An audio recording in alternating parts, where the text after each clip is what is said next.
Another thing that captured our attention in this week's CoreGap report was Honduras and the decision by the Congress there to amend its constitution to allow for special development zones.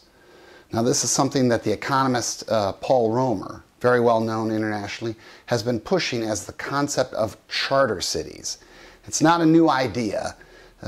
Visionary modernizing leaders have been doing this, going as far back as Peter the Great deciding to build his shiny new city in the swamp known as Petersburg, an attempt to start over, get away from the old rules, get away from the bad rules, create this new modernizing connection between the country and the outside world. So this has been done time and time again.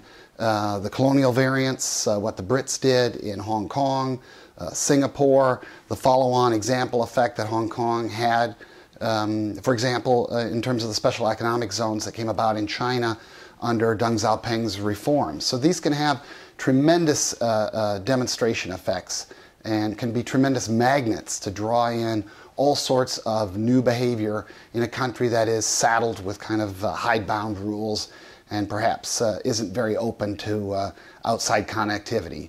Modern variants, we see them in Dubai, the South Korean cities, the aerotropolises that have been built, so to speak.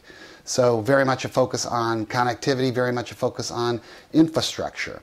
Now, why it's crucial that Honduras has done this, just remember a couple years ago they had that tremendous presidential crisis. And now they're really trying to position themselves to take advantage of the fact that Asia has been coming and will continue to come to Latin America and connect up in a globalizing phenomenon over the next couple of decades. So I think it's crucial, and we look at it like this, that they're really doing something that Asian companies and Asian countries are fairly familiar with, because they've used this in their own globalizing strategies of the past several decades.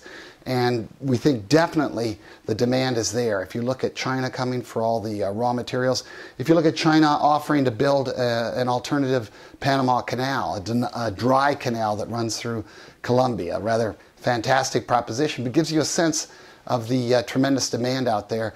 And when you factor in the reality that Latin America does suffer from significant infrastructure bottlenecks, the fact that Honduras and other countries, Panama City has a proposal out on this kind of new charter city as well, it really speaks to Latin America trying to take advantage of this tremendous flow of connectivity coming from Asia and trying to facilitate it, and in some instances, small countries like Honduras trying to position themselves as preferred nodes for connectivity. We think this is a very positive development.